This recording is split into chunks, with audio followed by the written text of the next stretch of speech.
ఈ మధ్య బీఆర్ఎస్ పార్టీకి 25 ఏళ్ళు, తెలంగాణ రాష్ట్రానికి 12 ఏళ్ళు పూర్తయ్యాయి. ఈ సుదీర్ఘ కాలం మనం గమనిస్తే ఇద్దరు కేసీఆర్, హరీష్ రావు ఇద్దరు మాత్రమే బీఆర్ఎస్ ఆవిర్భావం నుంచి ఈ రోజు వరకు ఆ పార్టీలో చాలా క్రియాశీలకంగా పనిచేసిన నాయకులుగా చెప్పాలి. మిగిలిన వాళ్ళు కొంతమంది వచ్చారు, కొంతమంది వెళ్ళారు, కానీ వీళ్ళిద్దరూ డే 1 నుంచి ఈ రోజు వరకు అదే రకమైన క్రియాశీలకంగా పనిచేస్తూ వచ్చారు.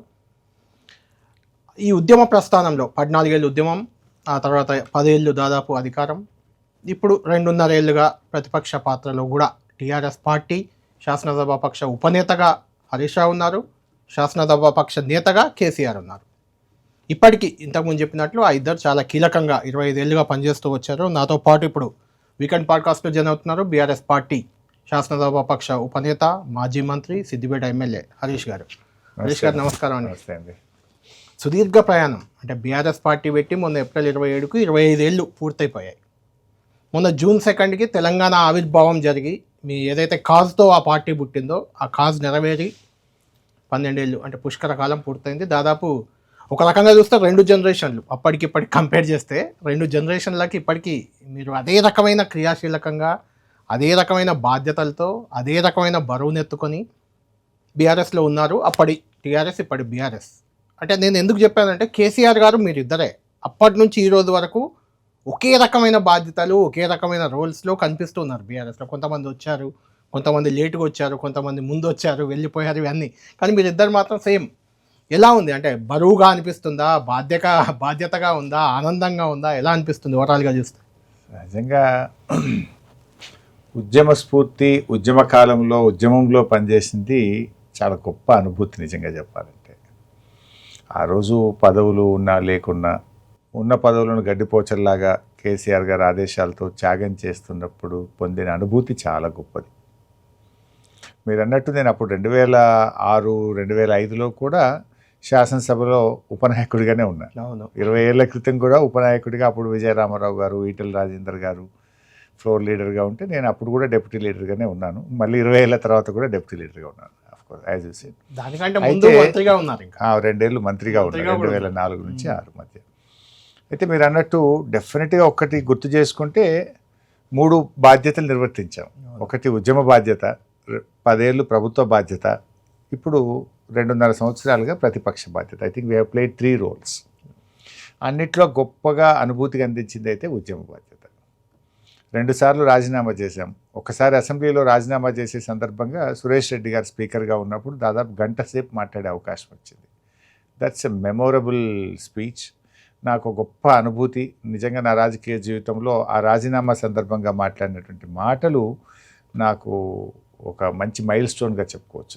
సోషల్ మీడియాలో అప్పుడప్పుడు కనిపిస్తుంటుంది. కరెక్ట్. అది నిజంగా నా రాజకీయ జీవితాన్ని కొంత మలుపు తిప్పింది. ప్రజల్లో కావచ్చు, ఉద్యమంలో కావచ్చు, నాకు ఒక నాయకుడిగా మలుపు తిప్పింది. హరీష్ రావు గారిని ఈ మధ్య చూశాను ఆ స్పీచ్. మీరు అని చెప్తుంటే గుర్తొచ్చింది నాకు.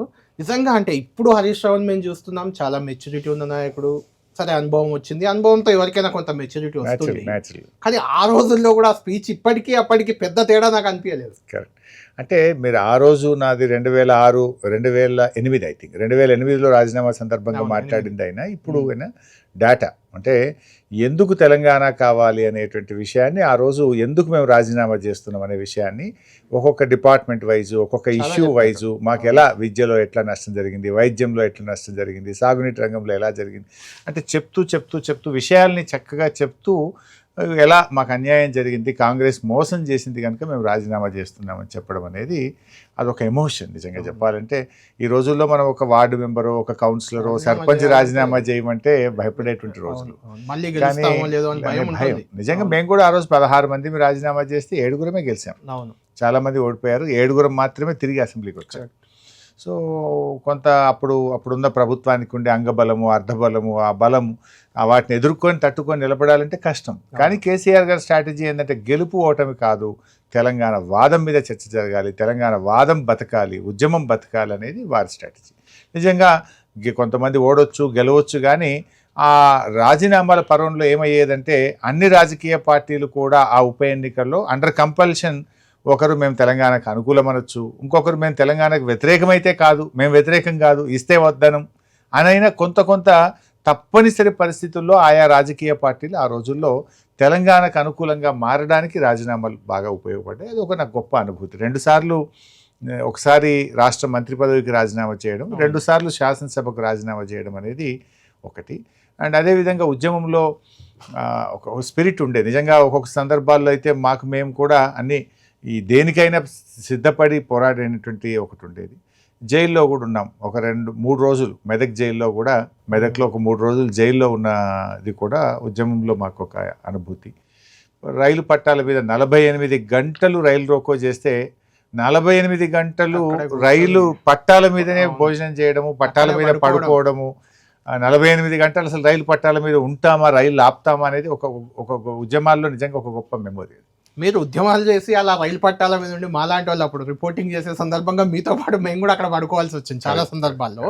అంటే హరీష్ గారు మీ అగ్రెషన్, హరీష్ అనగానే ఒక అగ్రెసివ్ లీడర్ కనిపిస్తాడు, లేదంటే ట్రబుల్ షూటర్ అని జనరల్గా మీకు వాడుతుంటారు పార్టీలో. అదే ఒకటి పక్కన పెడితే అగ్రెషన్ అనేది మీకు మొదటి నుంచి అంటే రాజకీయాల్లోకి వచ్చాక యంగ్ ఏజ్లో ఉద్యమంలోకి వచ్చినాం కనుక కేసీఆర్ గారు ఉపన్యాసాలు, ఆ చుట్టూ జరిగే చర్చ, తెలంగాణకు జరుగుతున్నటువంటి అన్యాయము, తెలంగాణ ఏర్పడాలనే బలమైన ఆకాంక్ష మమ్మల్ని అలా పనిచేయించింది నిజంగా చెప్పాలంటే.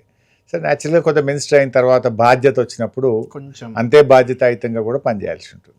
అవును, అంటే జనరల్గా అగ్రెసివ్ లీడర్, అగ్రెషన్తో వెళ్ళే వాళ్ళు కొంత ఇబ్బందులు ఎదుర్కొంటుంటారు చాలాసార్లు. అట్లా పడ్డారా ఎప్పుడన్నా ఉద్యమంలో ఇబ్బందులు పడ్డారా? డెఫినెట్గా కొన్ని సందర్భాల్లో కొంత ఇబ్బంది జరిగేది. తర్వాత కరెక్ట్ చేసుకున్నాం. అంటే మిత్రులు కావచ్చు, పార్టీలో ఉండే సీనియర్ నాయకులు కావచ్చు, మీలాంటి వాళ్ళు కూడా ఇది కరెక్ట్ కాదన్నప్పుడు డెఫినెట్గా దాన్ని రివ్యూ చేసుకునే వాళ్ళం. భవిష్యత్తులో మళ్ళీ అలాంటి తప్పు జరగకుండా ఎప్పటికప్పుడు జాగ్రత్త కూడా పడ్డాం. అంటే ఇలా ఎందుకు చేసావు అని కేసీఆర్ మందలించిన సందర్భం, కేసీఆర్ మీకు చెప్పిన సందర్భం ఉద్యమంలో ఏమైనా ఉందా? ఇలా చేయాల్సింది కాదు, తప్పు చేసావు హరీష్ అని. కొన్ని సందర్భాల్లో అగ్రెషన్ వద్దు అని వారు చెప్పేవారు. అంటే మనం ప్రభుత్వానికి చిక్కకూడదు, ప్రభుత్వం పెట్టే అక్రమ కేసులకు ప్రభుత్వాలు మనల్ని అణిచివేయాలని ప్రయత్నం చేస్తూ ఉంటాయి. మనం ఎంత ఒదగాలి, ఎంత ఎదగాలి, దానికి బ్యాలెన్స్ అనేది ఉండాలి. మనం ఉద్యమము మరి మరొకసారి మనము ప్రభుత్వం చేతికి పోయి జైలు పాలయ్యి ఉద్యమం దెబ్బతినే పరిస్థితి రావద్దు, అగ్రెషన్ తగ్గించుకోవాలని చాలా సందర్భాల్లో కేసీఆర్ గారు వివిధ అకేషన్స్, ఒకసారి మేము కొంత బిహైండ్ ద లిమిట్ పోయినప్పుడు వారు చెప్తుండేవారు. హరీష్ గారు, ఇప్పుడు అంతా జెన్జీ ఉద్యమం, కాక్రోచ్ పార్టీ అని ఒకటి పుట్టుకొచ్చింది, అది కూడా ఇప్పుడు పెద్ద సెన్సేషన్గా మారింది కదా. అంటే దాదాపు 13 ఏళ్ళ క్రితం ఉద్యమం జరిగింది. అంటే ఇప్పుడు జనరేషన్కి అప్పుడు చాలా చిన్నపిల్లలు అయి ఉంటారు వాళ్ళు, ఇప్పుడు ఓటర్కి వచ్చిన వాళ్ళు. వీళ్ళకి అసలు ఉద్యమం గురించే తెలియదు. భవిష్యత్తులో బీఆర్ఎస్ని ఈ ఓటర్లతో ఎలా కనెక్ట్ చేసుకుంటారు? యాక్చువల్లీ ఇట్స్ ఎ ఛాలెంజ్ నిజంగా. అంటే ఇప్పుడు ఒక రెగ్యులర్ రాజకీయ పార్టీగా ఓటర్స్ మమ్మల్ని చూస్తూ ఉంటారు, కానీ ఒక ఉద్యమ పార్టీగా, తెలంగాణ సాధించిన పార్టీగా, తెలంగాణ కోసం ఎన్నో త్యాగాలు చేసి మేము పోరాడి వస్తుందో రాదో అనుకున్నటువంటి తెలంగాణ కోసం జీవితాలని, సమయాన్ని, ప్రాణాలని ఫలంగా పెట్టి పోరాడినటువంటి తెలంగాణ గురించి ఈ తరం తెలుసుకోవాల్సిన అవసరం అయితే ఉంటుంది. ఆ వైపు మేము కూడా కొంత ప్రయత్నం చేయాలి. ఒకటి అంటే నిజంగా తెలంగాణ వచ్చుండకపోతే ఈరోజు తెలంగాణ ప్రాంత ప్రజల పరిస్థితి ఎలా ఉండేది, ఆనాడు ఎట్లా ఉంది, ఈరోజు ఎంత మార్పు వచ్చింది. తెలంగాణ వచ్చిన ఈ 12.5 సంవత్సరాల్లో విద్యలో, వైద్యంలో, సాగునీటి రంగంలో, త్రాగునీటి రంగంలో, విద్యుత్ రంగంలో, అభివృద్ధిలో, కొత్త జిల్లాల ఏర్పాట్లో అనేక గుణాత్మకమైనటువంటి మార్పు, అద్భుతమైనటువంటి ప్రగతిని తెలంగాణ సాధించింది. పర్ క్యాపిటా ఇన్కంలో, జిఎస్డిపి గ్రోత్ రేట్లో, స్టేట్ ఓన్ ట్యాక్స్ రెవెన్యూలో దేశానికే కొన్ని మార్గదర్శకంగా తెలంగాణ నిలిచింది. ఒకప్పుడు వెనుకబడ్డ ప్రాంతంగా, ఆత్మహత్యల ప్రాంతంగా ఉన్నటువంటి తెలంగాణ ఈరోజు జిఎస్డిపి గ్రోత్ రేట్లో, పర్ క్యాపిటా ఇన్కమ్ గ్రోత్ రేట్లో, పర్ క్యాపిటా పవర్ కన్జంప్షన్లో కావచ్చు, అదేవిధంగా మిషన్ భగీరథ, మిషన్ కాకతీయ, కాళేశ్వరం లాంటి కొన్ని ప్రాజెక్టులు దేశానికి మార్గదర్శకంగా నిలిచాయి. రైతు బంధు లాంటి పథకం కావచ్చు, ఇవాళ కొన్ని మోడల్గా మన స్టేట్ నిలవడం అనేది నిజంగా చాలా గర్వకారణం. ఒకప్పుడు అసలు ఏంటి అని మన ఉనికే ప్రశ్నార్థకము, ఐడెంటిటీ ప్రశ్నార్థకంగా ఉన్నటువంటి తెలంగాణ ఈరోజు పలు పథకాలకు, పలు కార్యక్రమాలకు ఇలా దేశానికి మార్గదర్శకంగా నిలబడడం అనేది ప్రతి బిడ్డ గర్వించదగినటువంటిది. అయితే ఒక రాజకీయ పార్టీగా డెఫినెట్గా మేము కూడా వివిధ సందర్భాలను బాగా ఉపయోగించుకోవాల్సి ఉండనేమో నాకు కూడా అనిపించింది. అంటే మేము రాష్ట్రం ఏర్పడ్డ తర్వాత కేసీఆర్ గారు రాష్ట్ర అభివృద్ధి మీద, రాష్ట్ర ప్రజలకు ఉద్యమ ఫలాలు అందాలనే దాని మీద చేసినంత ఫోకస్ రాజకీయంగా కానీ లేదు, ఐడెంటిటీ మీద మేము చేయాల్సినంత చేయలేదేమో అనేది అయితే నా భావన. ఎందుకు రాజకీయంగా కూడా చాలా చేశారు కదా, వలసలు, ఫిరాయింపులు అలాంటివన్నీ పెద్ద ఎత్తున చేశారు కదా 10 ఏళ్లలో. సరే, అందులో నిజంగా చెప్పాలంటే ఖమ్మం ముఖ్యంగా హైదరాబాద్ లాంటి చోట బలహీనంగా ఉన్న పార్టీ కొంత స్ట్రాంగ్ అయింది కదా, మీరు అలా అది తప్పదు. అంటే కేసీఆర్ గారు కూడా అదే చెప్పారు మాకు. రాజకీయ ఈ రోజు మనం we are in government, we have to deliver. ఇప్పుడు ఇంకా ఉద్యమాల గురించి మాట్లాడితే ప్రజలు ఇప్పుడు డెలివరీ ఇవ్వకపోతే ప్రజల్లో రియాక్షన్ వస్తుంది. ఎన్నో ఆకాంక్షలతోని రాష్ట్రం వచ్చింది. ఆకాంక్షల్ని నిజం చేయడం కోసం అదే ఉద్యమ స్ఫూర్తితో పనిచేయాలని చెప్పి వారు మాకు చెప్తూ ఉండేవారు. నిజంగా ఆ స్ఫూర్తితో పనిచేసాం కనుకనే ఇవాళ అసలు ఇంపాసిబుల్ అనే దానికి పాసిబుల్ చేసినాం కదా.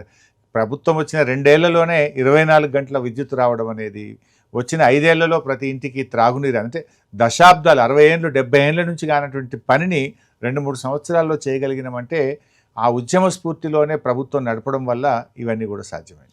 అంటే హరీష్ గారు, మీరు అధికారంలోకి వచ్చారు, ఉద్యమం చేశారు, తెలంగాణ తెచ్చుకున్నారు, నీళ్లు నియామకాలు వాటి కోసం అధికారం తెచ్చుకున్నారు, వచ్చాక అందులో సక్సెస్ అయ్యారా? ఎందుకంటే హరీష్ రావే ఆ విషయంలో కీలకం. ఎందుకంటే ఇరిగేషన్ మంత్రిగా మీరే ఉన్నారు, అప్పుడు ఆర్థిక మంత్రిగా మీరే ఉన్నారు. అంటే నీళ్లు, నిధులు, ఆ రెండింటి బాధ్యతలు మీ కళ్యాణ్ గారు ఒక మాట, అంటే నేనేదో బూస్టింగ్ గాను ఒక రాజకీయ నాయకుడిగా మా పార్టీని నేను సమర్థిస్తున్నాను, నన్ను నేను సమర్థించుకుంటున్నాను మీరు అనుకోవచ్చు. కానీ నిజం ఈరోజు ఒక్కటి ఆలోచించండి, ఆత్మహత్యల జిల్లాలో భారతదేశంలో అతి ఎక్కువ రైతు ఆత్మహత్యలు ఎక్కడ జరిగేది అయితే మహారాష్ట్రలోని విదర్భ, ఆంధ్రప్రదేశ్లోని తెలంగాణ.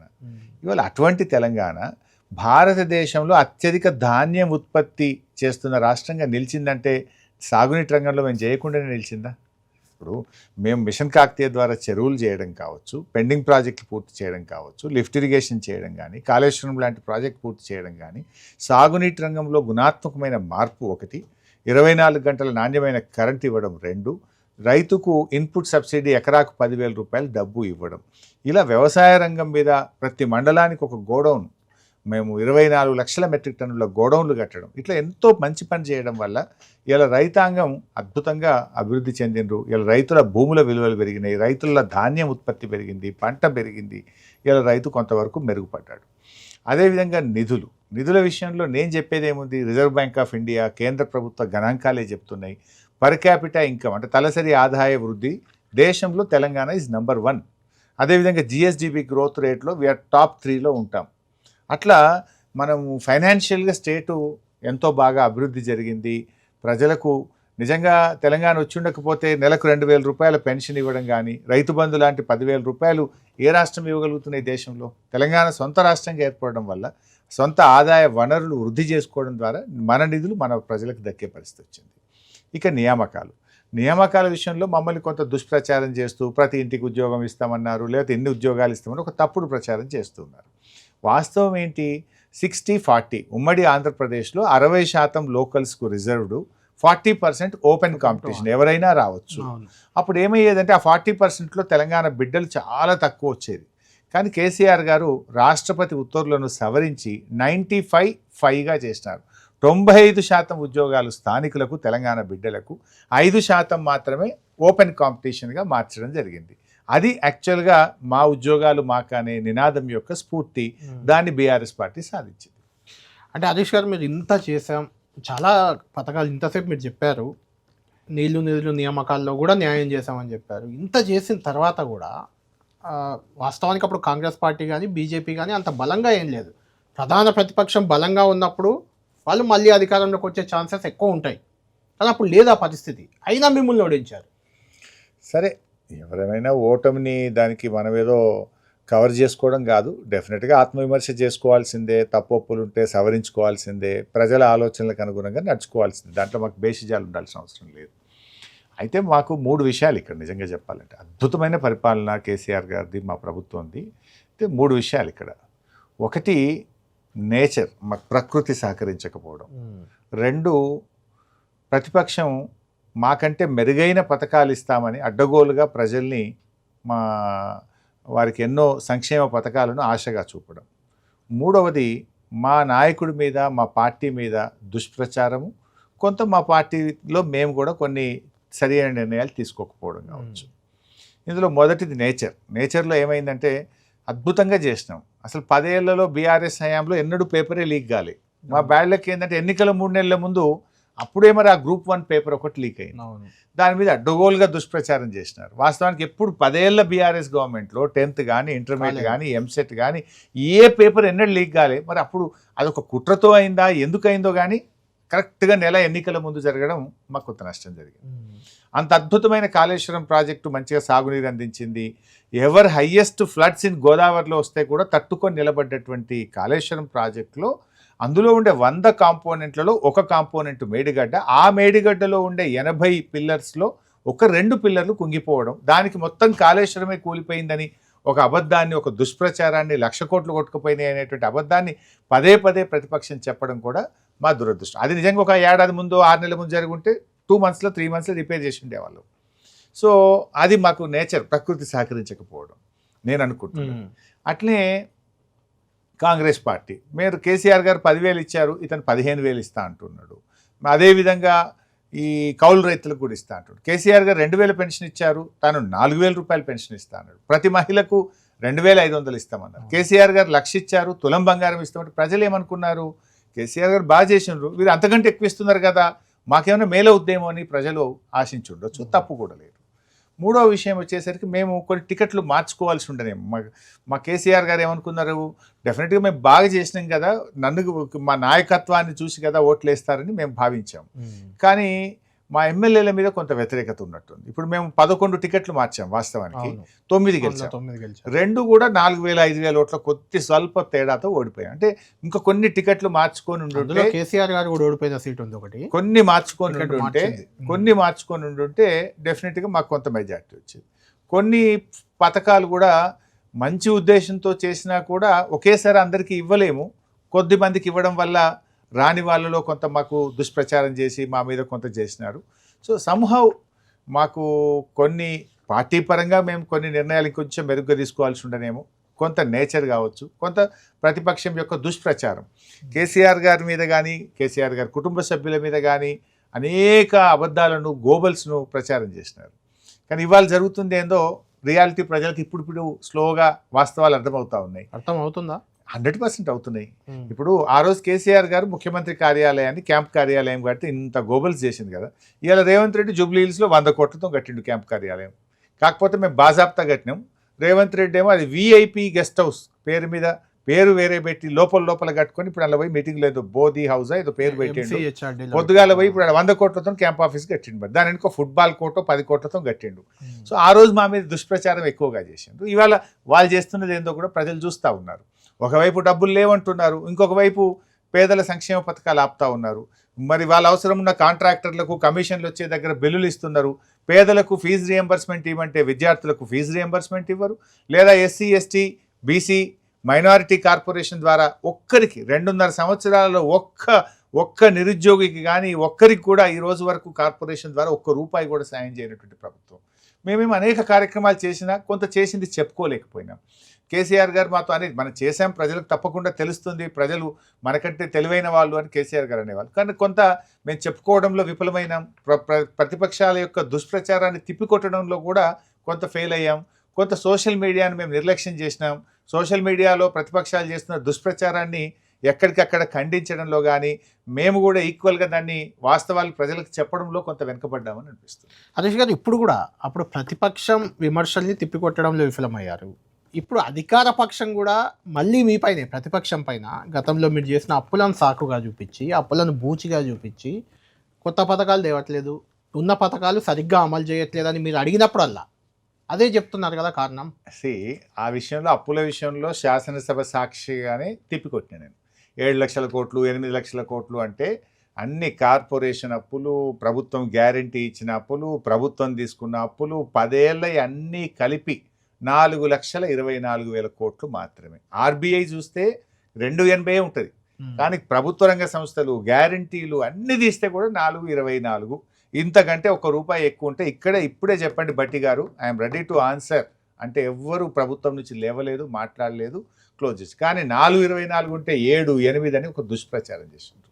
నెంబర్ 2, బట్టి గారు ఇలా ఆర్థిక మంత్రి, ఆయనే సిఎల్పి నాయకుడు ఆ రోజు అసెంబ్లీలో ప్రతి బడ్జెట్ బుక్లు మేము అసెంబ్లీలో పెడతాం, ప్రతి బడ్జెట్ అసెంబ్లీలోనే ఆమోదం తీసుకుంటాం, బడ్జెట్లో అప్పులేంటి అన్నీ తెలుసు, అన్నీ తెలిసే ఆ రోజు భట్టి గారు ఎలక్షన్ మేనిఫెస్టో ఆయనే కూడా సంతకం పెట్టాడు కదా. భట్టి గారే చెప్పిండు కదా, కాంగ్రెస్కు అపారమైన అనుభవం ఉంది, డబ్బులు ఎలా సంపాదించాలో తెలుసు, మేము చెప్పిన ప్రతి పథకం అమలు చేస్తామని చెప్పి ఆ రోజు ప్రజలకు గ్యారంటీ కార్డుల మీద సంతకాలు పెట్టి పంచేది కదా. తెలియక కాదు, అన్నీ తెలిసి సభానాయకుడిగా ఉండి ప్రతి బడ్జెట్ను కూడా మాట్లాడి ప్రసంగించిన భట్టి గారే చెప్పిండు.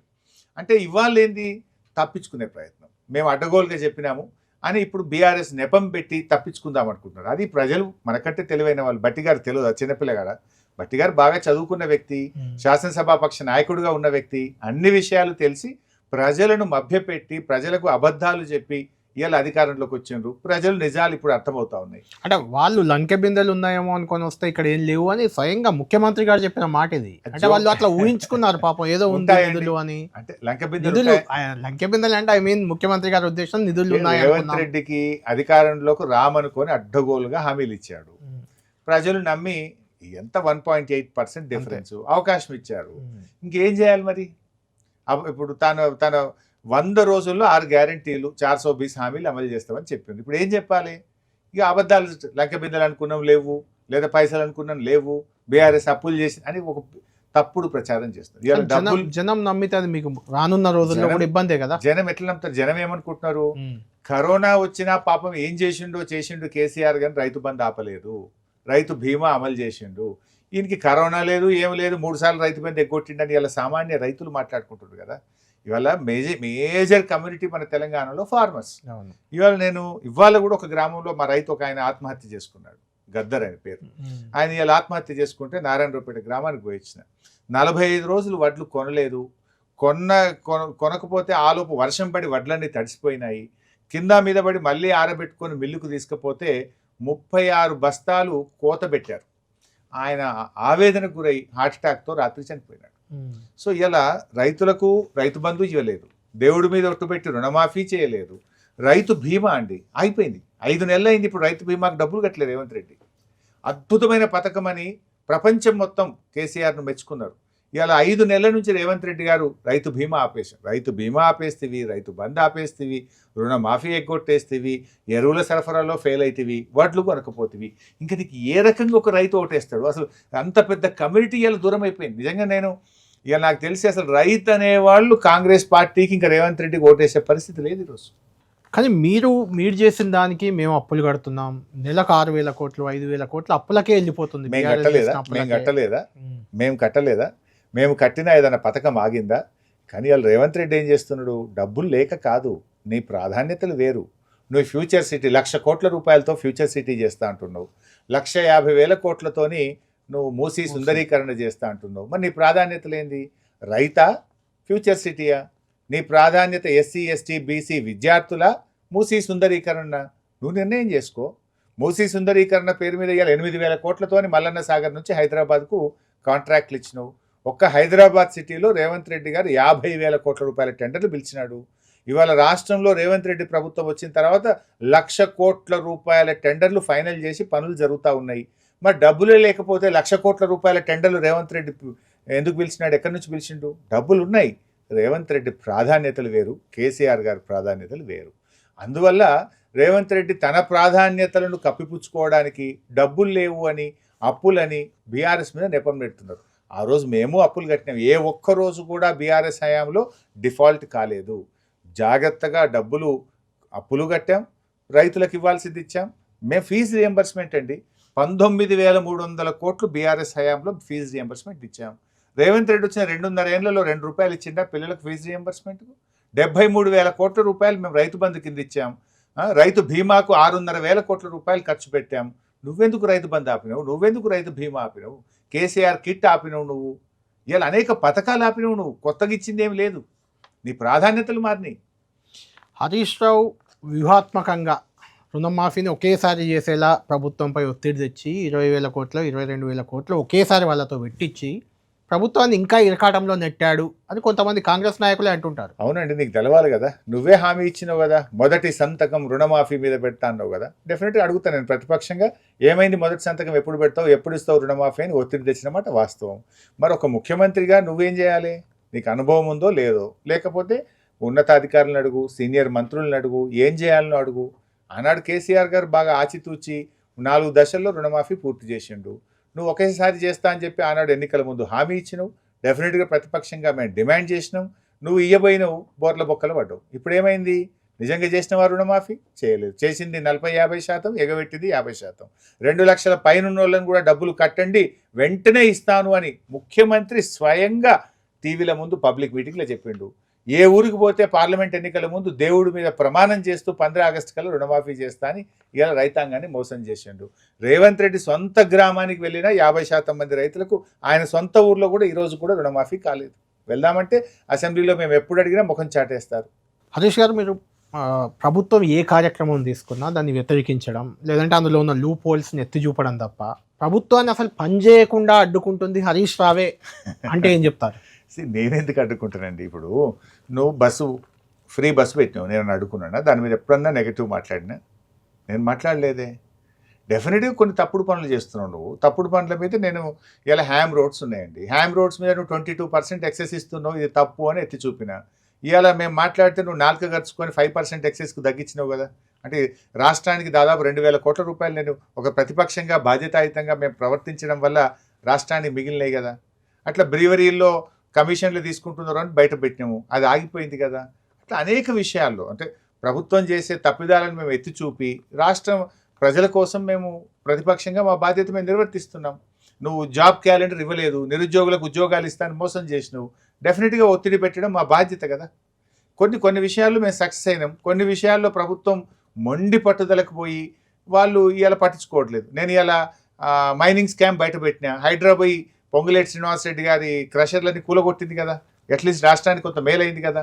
ఇట్లా అనేక విషయాలు మేము కొన్ని బయట పెడితే కొంత అయినా ప్రజలకు మేలవుతుంది. అంటే మూస సుందరీకరణ అంటే వద్దంటారు. అటు ఫ్యూచర్ సిటీ ఒకటి కడతాం పెద్ద ఎత్తున, అక్కడ ఏదో ఉపాధి కొత్త సిటీయే నిర్మాణం అవుతుంది అని చెప్తే అది వద్దంటారు. తర్వాత ఇక్కడ హైడ్రా పెడితే అది కూడా వద్దని అడ్డుకున్నారు మొదట్లో. అవునండి, డెఫినెట్గా ఇప్పుడు కూడా చెప్తున్నా, నువ్వు పెట్టే ఫ్యూచర్ సిటీ బోగస్ బక్వాస్. అది ఫార్మా సిటీగా ఆ రోజు మేము 14,000 ఎకరాలు సేకరించినాము, ఎన్విరాన్మెంట్ క్లియరెన్స్ తీసుకొచ్చినాము. దానికి ఎన్విరాన్మెంట్ క్లియరెన్స్లో స్పష్టంగా రాసిండ్రు, ఈ భూమి ఫార్మా సిటీ కాక ఇతర అవసరాలు దేనికి వాడినా తిరిగి ఎన్విరాన్మెంటల్ కమిటీ ముందుకు రావాలి, ఇంకా ఏది కూడా చేయకూడదు అని చెప్పి స్పష్టంగా. ఫార్మా సిటీ ఉంటుంది, ఫ్యూచర్ సిటీ ఉంటుందని కదా వాళ్ళు చెప్తుంది. లేదు, ఫార్మా సిటీ ముసుగులో ఈయన ఫ్యూచర్ ఈయన ప్లాన్ ఏముంది మీకు తెలియదు ఏముంది? ఒక 10-12 ఫార్మా కంపెనీలకు, అది కూడా కేవలం డ్రగ్స్ ప్రొడక్షన్ కాదు, R&D సెంటర్స్ పెట్టండి అని 50 ఎకరాలే ఇస్తాడు వాళ్ళకు. ఇచ్చిగా ఫార్మాకి ఇచ్చిన అని మిగతా భూమి అంతా పప్పు బెల్లాలకు, ఆయన అనుయాయులకు, కాలేజీలకు, యూనివర్సిటీలకు, రిసార్ట్స్కు, దానికి ఆ భూమిని పంచిపెట్టాలి, అమ్మాలనేటువంటి ఒక ప్రయత్నం చేస్తున్నాడు. దాన్ని మేము ఎట్లాలో చేస్తాం? నిజంగా ఫార్మా సిటీ అక్కడ పెడితే ఏం జరుగుతుందంటే దాదాపు 2 లక్షల మందికి ఉపాధి దొరుకుతుంది. రాష్ట్ర ప్రభుత్వం యొక్క ఆదాయం పెరుగుతుంది. ఎట్లా పెరుగుతుంది? ఫార్మా ఎక్స్పోర్ట్స్ బయటకు పోయినప్పుడు, ఫార్మా ఎక్స్పోర్ట్స్ వచ్చినప్పుడు GST వస్తుంది, పొల్యూషన్ అవుద్ది, జీరో లిక్విడ్ డిశ్చార్జ్. ఆ ఎన్విరాన్మెంట్ క్లియరెన్స్ కేంద్ర ప్రభుత్వం ఇచ్చింది, మేము ఇయ్యలే. జీరో లిక్విడ్ డిశ్చార్జ్, ఎటువంటి పొల్యూషన్ లేకుండా వరల్డ్ లో ఉండే బెస్ట్ టెక్నాలజీతో జీరో పొల్యూషన్, జీరో లిక్విడ్ డిశ్చార్జ్తో ఆ ఫార్మా సిటీని మేము ప్రతిపాదించడం జరిగింది. ఇవాళ ఏమైంది?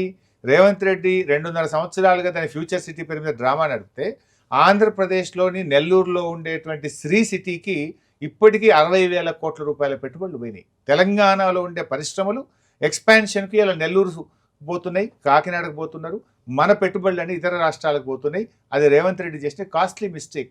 రాష్ట్రం యొక్క ఆదాయం పెరుగుతుంది, రాష్ట్రంలో లక్షల మంది పిల్లలకు ఉపాధి డైరెక్ట్గా దొరుకుతుంది, పరోక్షంగా కూడా దొరుకుతుంది. అంత గొప్ప అవకాశాన్ని తన పేరు, ఇప్పుడు ఆయనకు బేసిక్ ఒక ప్రాబ్లం ఉందండి.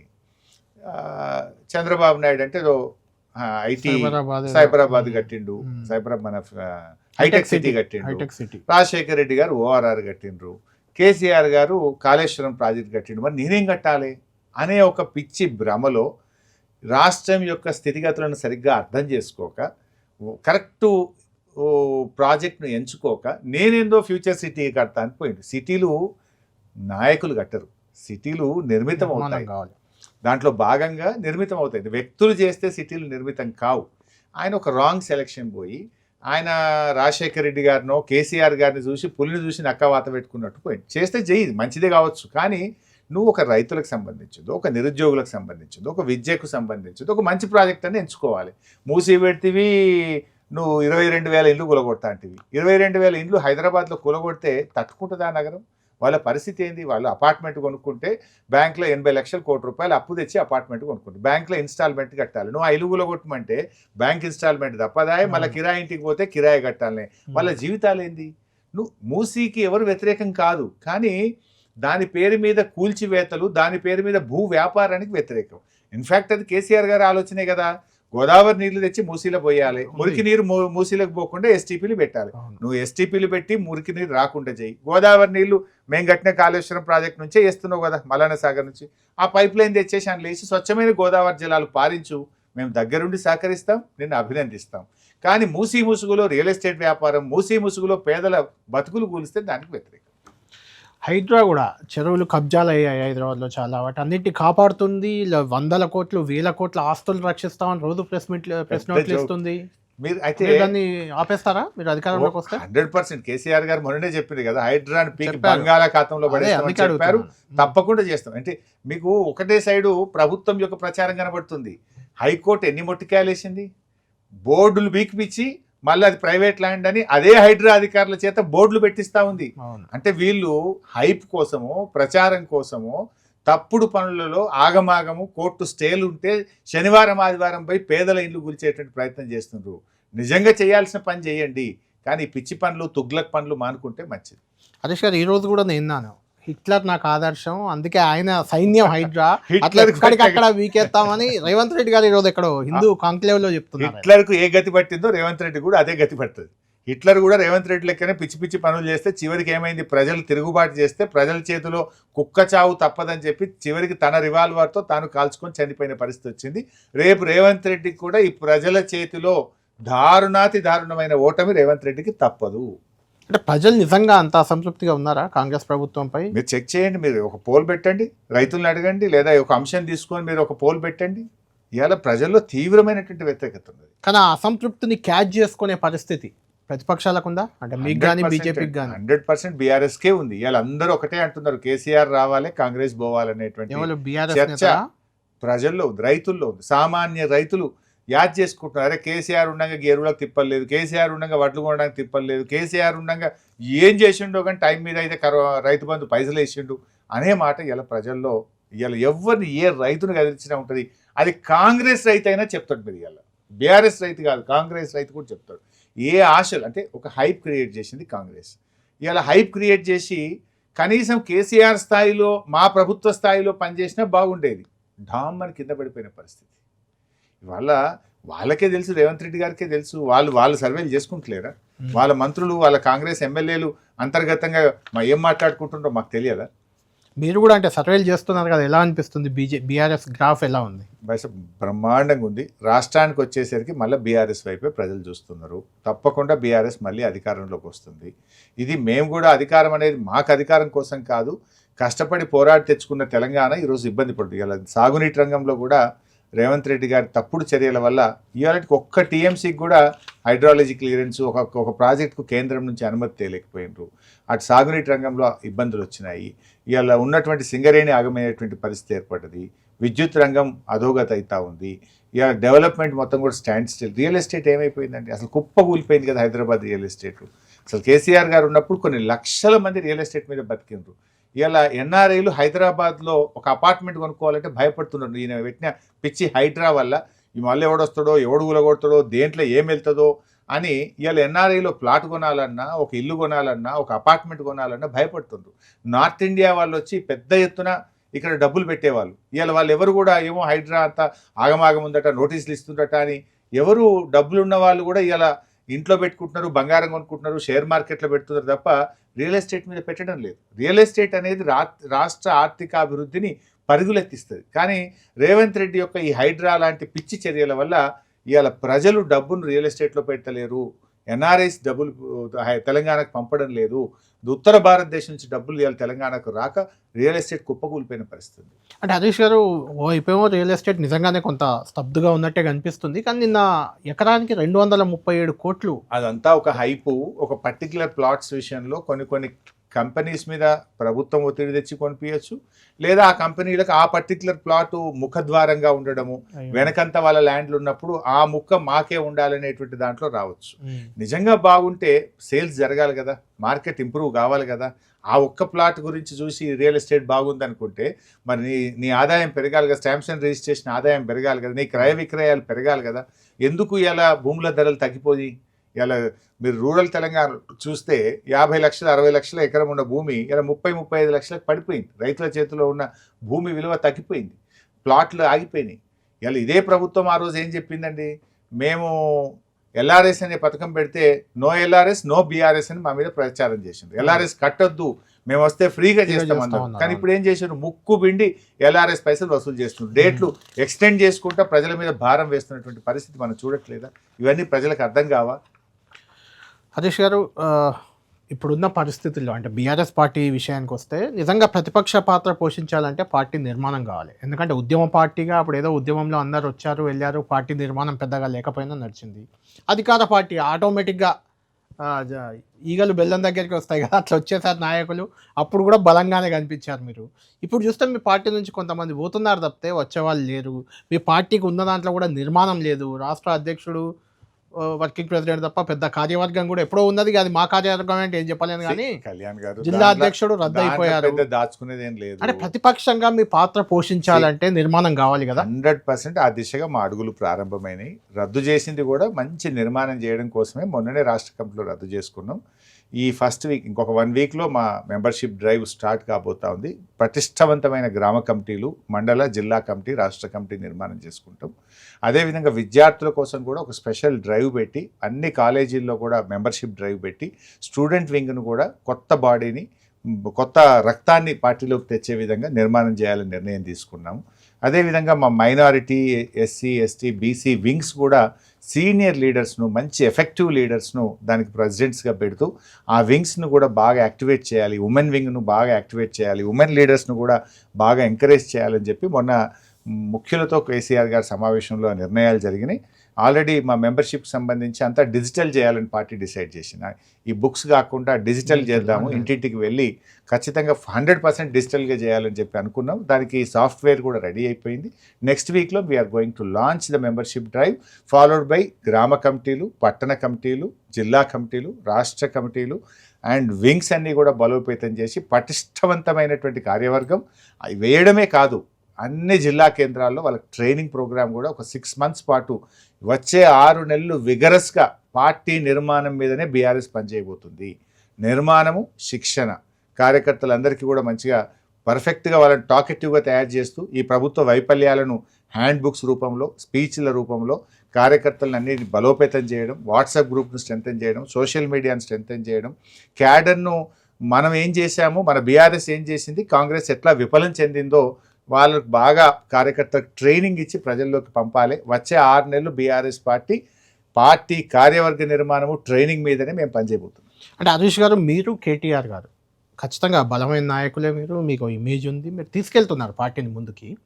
కానీ ఎంతైనా పార్టీ అధ్యక్షుడు, పక్క రాష్ట్రంలో చూస్తున్నాం జగన్ వారానికి ఒకసారో నెలకోసారో చాలా ప్రెస్ మీట్లు, కార్యక్రమాలు పెడుతుంటారు. కేసీఆర్ గారు టోటల్గా కనబడకుండా ఉండడం, అయితే బయటకు రాకపోవడం మీకు గుర్తుండే. నిన్ననే రేవంత్ రెడ్డి గారి సవాల్, బయటకు అసెంబ్లీకి రా, చర్చించు పాలమూరు రంగారెడ్డిపై, మాట్లాడు అని ఆయన డిమాండ్ చేయడం. పదే కేసీఆర్ రావాలి, కేసీఆర్ జనరల్గా ప్రతిపక్ష పార్టీ రాకపోతే మంచిది అనుకుంటారు, వాళ్ళు రమ్మంటుంటే రావట్లేదు కదా. మమ్మల్ని తట్టుకుంటలేరు కేసీఆర్, ఎందుకంటే ఆయనకు అసెంబ్లీలో మేము లేచి ఒక్కొక్క అంశం మీద మాట్లాడుతుంటే 6 మంత్రులు 6 మంత్రులు మాకు అడ్డుదలుగుతూ ఉన్నారు మాట్లాడకుండా. మీ ఇష్యూ మీలో స్ట్రెంత్ ఉంటే మాకు ఆన్సర్ చెప్పండి ఫస్ట్. 1, 2 కేసీఆర్ గారు రారు అనేది అసలే ఏం లేదు. కేసీఆర్ గారు ఏంటంటే ఆయన ఒక రాష్ట్రం తెచ్చిన నాయకుడిగా 10 ఏళ్ళు ముఖ్యమంత్రిగా పనిచేసి ప్రభుత్వం వచ్చిన తెల్లారి నుంచే వెంటబడితే ఆయనను పని చేయనిస్తలేరు, చూసిన ఆయనను పని చేయనిస్తలేరు, వాళ్ళ ఒక దుష్ప్రచారం. ఈ ఒక 50%, ఒక 2.5 years ఆయన వదిలిపెట్టాలి, ఒక 3 years ఆయనకు టైం ఇచ్చి అప్పుడు బయటకు వచ్చి ఒక ప్రతిపక్ష నాయకుడిగా ఒక సీనియర్ లీడర్గా మాట్లాడితే దానికి ఒక గౌరవం ఉంటుంది. తెల్లారి నుంచే మాట్లాడితే ఏమంటే అంత పెద్ద స్టేచర్ ఉన్న లీడర్ నిన్నటిదాకా మీరే ముఖ్యమంత్రి 10 ఏళ్ళు ఉన్నారు కదా, ఈ రోజు ఎంటపడతారా అని మళ్ళీ వీళ్ళే అందరు కదా. ఈయననే అంటుండే కదా రేవంత్ రెడ్డి, రోజు నాకు కాలేలు కట్టలు పెడుతుండు, కేసీఆర్ నన్ను పని చేయనిత్తలేడు అని ఈయన మాట్లాడకపోనా. అందువల్ల KCR he's given him time. మీరే చూస్తారు ఇప్పుడు కేసీఆర్ గారు క్రియాశీలకంగా రాబోతున్నారు. ఇప్పుడు ఆయన 2.5 years దాకా వెయిట్ చేయాలనుకున్నారు, వెయిట్ చేసిండ్రు. Now he will be active in politics. రాబోయే రోజుల్లో ఇటు పార్టీ ఆఫీస్ కావచ్చు, ప్రజా ఉద్యమాల్లో కావచ్చు, జిల్లా పర్యటనలు కానీ స్లోగా పెంచుతూ లాస్ట్ ఇయర్ వారు మొత్తం అంటే లాస్ట్ బట్ 1 year అంటే 2027 మోస్ట్లీ తెలంగాణ మొత్తం కేసీఆర్ గారు బస్సు యాత్ర చేస్తారు. కేసీఆర్ గారు రాష్ట్రం అంతా కూడా పర్యటిస్తారు. ఆ ప్రజా ఉద్యమాల్లో కానీ ప్రజా వ్యతిరేక నిర్ణయాలు తీసుకున్నప్పుడు వాటిలో కూడా వారు భాగస్వామ్యం అవుతారు. ఉమెన్ రిజర్వేషన్ బిల్లు, నియోజకవర్గాల పెంపు ఇదంతా కూడా జరిగే అవకాశం ఉంది అని చర్చ అవుతుంది. మీరు ప్రిపేర్ అయి ఉన్నారా దానికి? అవుతాయా అనుకుంటున్నారా మీరు? ఇప్పుడైతే మాకు వస్తున్న సమాచారం ప్రకారంగా వివిధ సోర్సెస్లో తెలుస్తున్నది తప్పకుండా రీఆర్గనైజేషన్ అవుతుంది, సీట్లు పెరుగుతాయి, మహిళా రిజర్వేషన్ జరుగుతుందని పార్టీ భావిస్తుంది. దానికి అనుగుణంగా పార్టీ కూడా ప్రిపేర్ అవుతుంది. నిజానికి మాకున్నంత లీడర్షిప్ కానీ క్యాడర్ కానీ ఈరోజు కూడా కాంగ్రెస్కు లేదు, బీజేపీకి లేదు. అది జరిగితే మా పార్టీకి మేలవుతుంది. హరీష్ గారు, అంటే ప్రధానంగా మీ పార్టీకి వస్తున్న సవాల్ కానీ ఇబ్బంది కానీ మీ మీద కేటీఆర్ గారి మీద ఇంక్లూడింగ్ కేసీఆర్ గారి మీద కేసులు, విద్యుత్ కమిషన్ కానీ కాళేశ్వరం కమిషన్, రకరకాల ఫోన్ ట్యాపింగ్ అయితే అదొక ప్రహసనంగా నడుస్తూనే ఉంది. అవన్నీ కంటిన్యూ మీ మీద ఇన్ని కేసులు అవుతుంటే ఇంకా టైట్ అవుతుంది కదా. ఎలక్షన్ దగ్గరికి వచ్చిన కొద్దీ మిమ్మల్ని అందరినీ టైట్ చేసే అవకాశం. ప్రజలు అర్థం చేసుకుంటున్నారండి. ఎప్పుడన్నా రేవంత్ రెడ్డి ప్రభుత్వం డిఫెన్స్లో పడంగానే ఒక నోటీస్ వస్తుంది, ఒక సిట్ అంటాడు, కేటీఆర్ గారికి ఒక నోటీస్ ఇస్తాడు, లేకపోతే కేసీఆర్ గారి మీద కమిషన్ అంటాడు, లేకపోతే హరీష్ రావుకు నోటీస్ అంటాడు. అంటే ఆయన కేవలం ఒక డైవర్షన్ పాలిటిక్స్ ద్వారా తన తప్పిదాలను, ప్రభుత్వ వ్యతిరేకతను కప్పిపుచ్చుకోవాలని రేవంత్ రెడ్డి గారు ప్రయత్నం చేస్తున్నారు. But people are intelligent. ప్రజలు మనకంటే తెలివైనటువంటి వాళ్ళు. అల్టిమేట్గా ఇవాళ వరకు కాళేశ్వరం ఏమైంది, హైకోర్టు కొట్టిపడేసింది కదా. కాళేశ్వరం కమిషన్ కొట్టుడు పోయిన తర్వాత మళ్ళీ వీళ్ళు మాట్లాడే పరిస్థితి కూడా లేదు కదా. విద్యుత్ కమిషన్ 2.5 సంవత్సరాలు అయింది. ఎందుకు కమిషన్ రిపోర్ట్ ఇవాళకి బయట పెట్టలేరు? నిజంగా అందులో ఏమైనా ఉండుంటే కమిషన్ రిపోర్ట్ బయటపెట్టి ఈ పాటికి మమ్మల్ని బదనాం చేయకపోతుండేనా?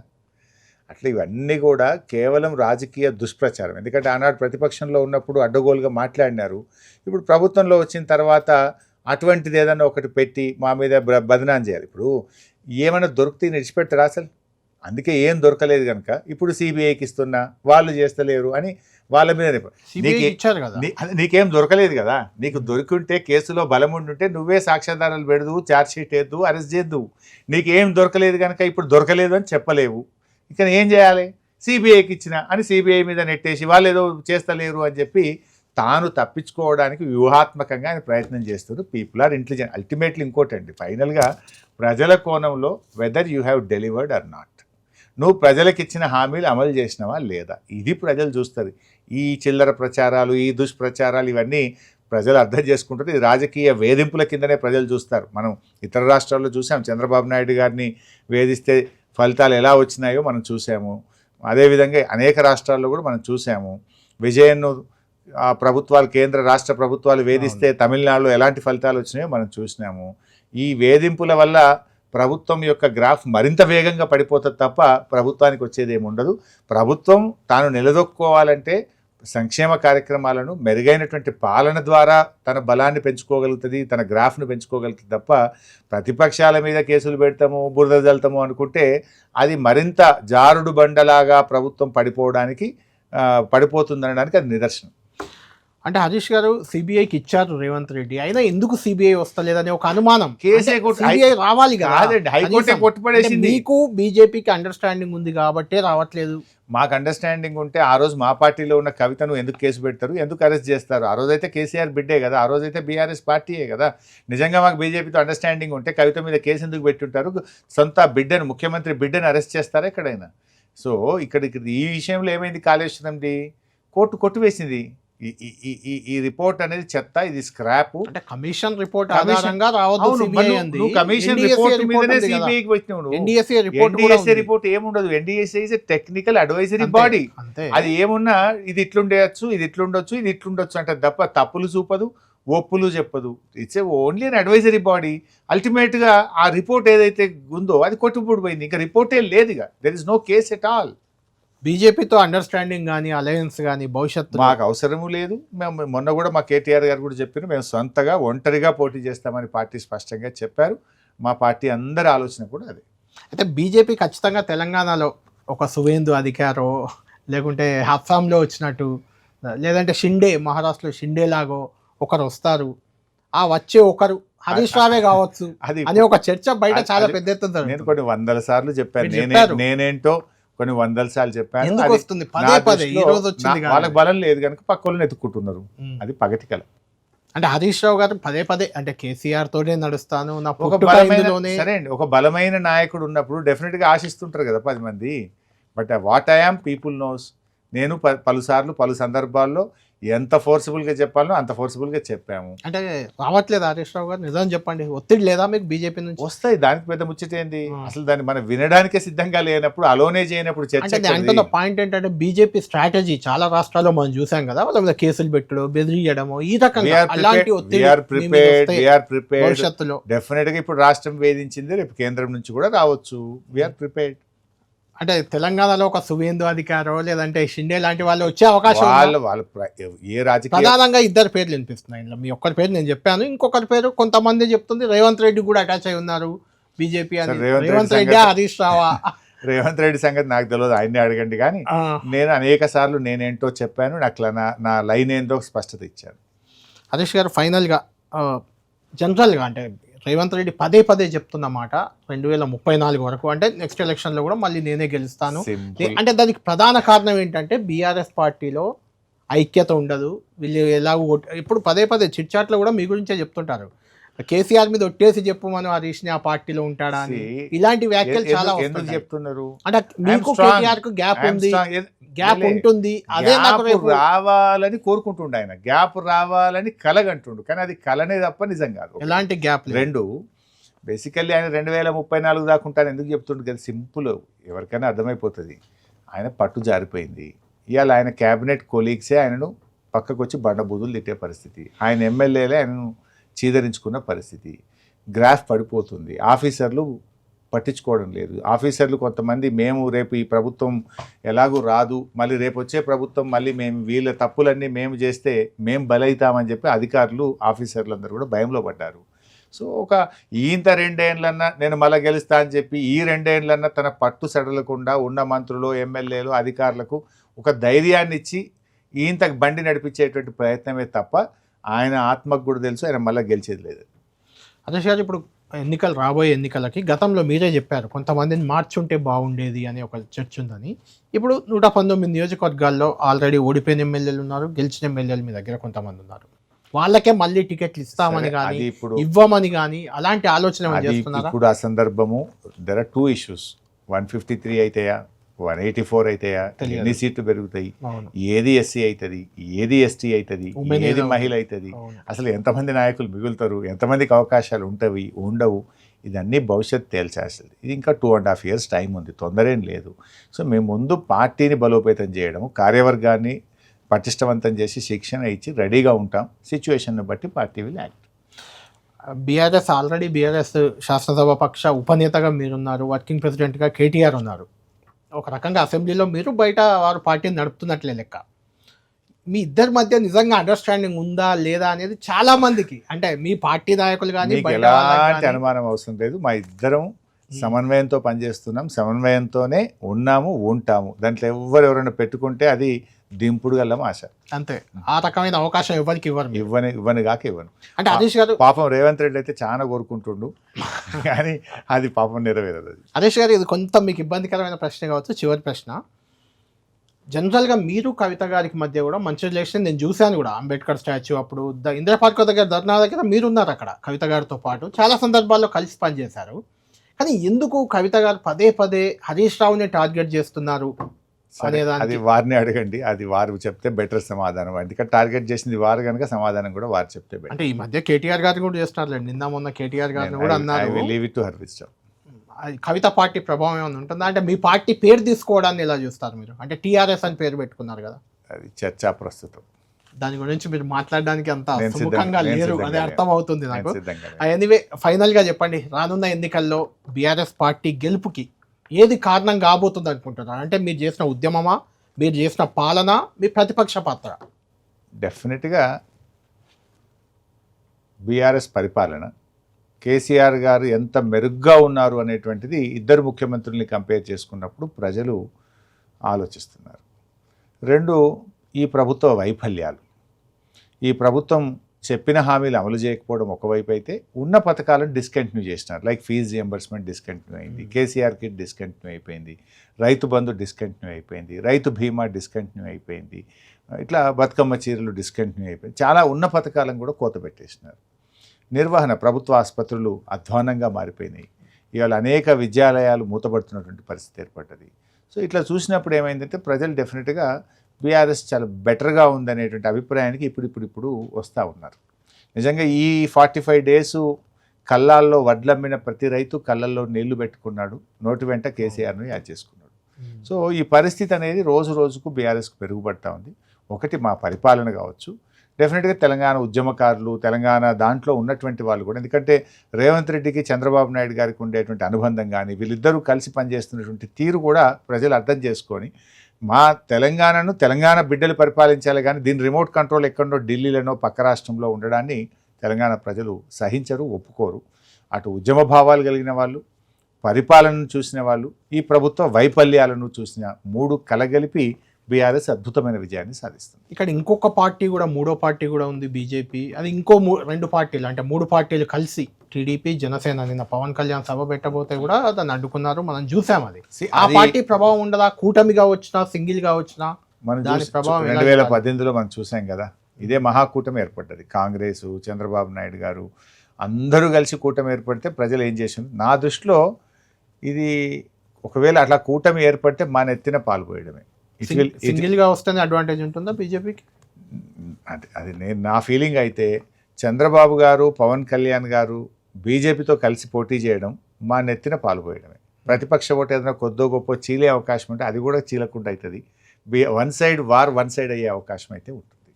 అది జరగడం వల్ల నష్టమని నేను అనుకోవడం లేదు, బీఆర్ఎస్కే లాభం అవుతుంది.